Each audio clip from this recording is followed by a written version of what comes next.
E siamo con Raffaele Padrone, esponente del sindacato FSP Polizia. Buonasera. Buonasera a voi, grazie dell'invito. Allora, ci sono rumors poco incoraggianti che riguardano il trattamento pensionistico di voi Polizia di Stato, insomma, si parla di un innalzamento addirittura dell'età pensionabile.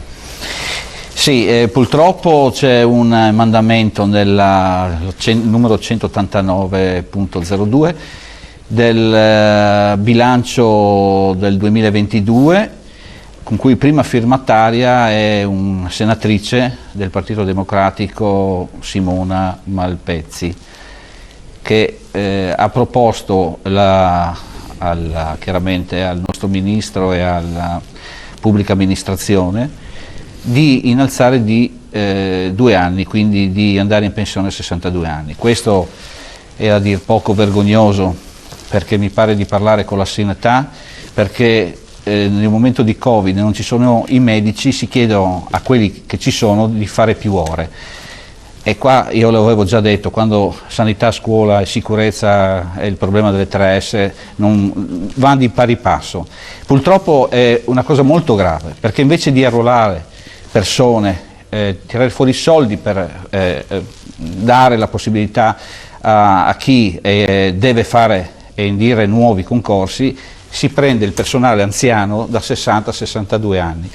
Cosa significa questo? Significa una mancanza di turnover, chiaramente chi doveva avere dei movimenti non ce li ha. Significa bloccare delle carriere per quelli che ci sono, quindi non ci possono essere concorsi interni. È una cosa vergognosissima. Io vorrei dire a questa senatrice, attenzione, perché non mi pare di averla mai vista nei banchi di istruzione nelle nostre scuole di polizia. E io, quando vengono pensate certe cose, io la prima cosa che farei, ne parlerei col signor capo della polizia, col ministro dell'interno, non preparare un emendamento, e soprattutto con le forze sindacali, perché siamo i rappresentanti a livello nazionale, ma siamo i rappresentanti di il 95% delle forze di polizia, perché tutte le sigle, oltre alla mia, si sono unite per dire: ma di cosa stiamo parlando? Cioè qua invece di arruolare persone nuove, diciamo ai vecchi: state di più. Guardate che i delinquenti fanno un turnover che voi non avete neanche idea, perché hanno sempre dai 22 ai 25 anni, sono i latitanti che si prendono a 79 anni, ma i delinquenti hanno sempre dai 20 ai 25 anni, la polizia invece ha da 49 a 60 anni, e proprio la nostra provincia, la nostra regione, ha l'asticella con l'indice più alto dell'anzianità del personale della polizia. Cioè, quando noi diciamo che a Pordenone siamo media? 49 anni, 49 anni. Quindi è una cosa vergognosa, cioè, tutte queste situazioni per cosa? Per non arruolare gente nuova. E ripeto, mi pare di parlare, di sentire i caroselli ormai televisivi, di dire: va bene, allora facciamo una cosa, visto che servono medici, perché dobbiamo riaprire le rianimazioni, no? Hanno avuto 2 anni di tempo per organizzarsi, facciamo fare più ore straordinarie ai medici che ci sono. Noi abbiamo già il nostro istituto, che è quello del servizio straordinario, ma il nostro servizio straordinario uno lo può fare un mese, una settimana, ma non si può chiedere al personale di continuare a fare e di sopperire alla mancanza di personale che non viene arruolato. Allora, quando si parla di sicurezza in campagna elettorale, tutti si puliscono la bocca con la sicurezza. Sicurezza anche questa, perché uno di 62 anni non può correre dietro al ladro di 20, e non si può dire: lo teniamo in ufficio, perché non ha senso allora fare 2 anni in più. Cioè, questa è la cosa vergognosa. E io a questa senatrice dico: si faccia un giro per la strada senza la scorta e vede cosa sta succedendo in giro per le strade, perché sono aumentate tutte le risse. Guardate in ogni città, Bologna, Pisa, Trieste l'altro giorno, accoltellamenti, colleghi feriti, colleghi morti. Non sono passate le 48 ore che abbiamo fatto un funerale di un collega.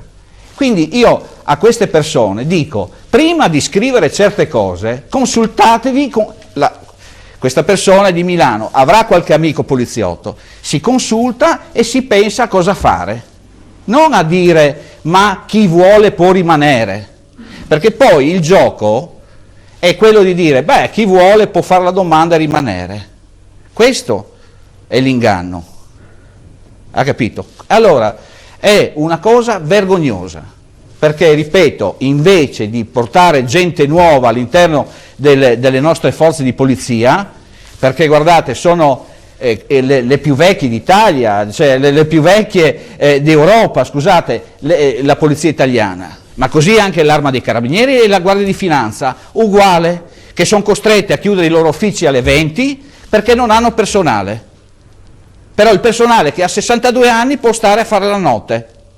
Cioè, è un controsenso, cioè, ma veramente surreale. Surreale. Senta, venendo alle buone notizie, ogni tanto c'è qualche buona notizia. In questura Pordenone però sono previsti degli arrivi. Sì, adesso c'è il piano triennale ha dato la possibilità a Pordenone di ricevere 5 nuovi agenti. Sono previsti, sono attenzione, nuovi a Pordenone. Hanno già 25 anni di servizio. Certo. Quindi il nuovo, attenzione qua, io dico nuovo quando escono dalle scuole, che hanno 20 anni, 25, 20 ormai più, ma 25, 30, o magari chi ha fatto servizio militare ed si è raffermato. Questa è l'infa nuova per una questura come quella di Pordenone, che da qua a 5 anni perderà oltre 100 persone. 100 persone! Cioè, sareste costretti ad andare a fare le vostre denunce a Udine. Ma ecco, in conclusione, secondo lei c'è anche nella sicurezza un tentativo, un orientamento che va verso il ridimensionamento della questura di Pordenone? Ma io sono dell'idea che è una cosa matematica.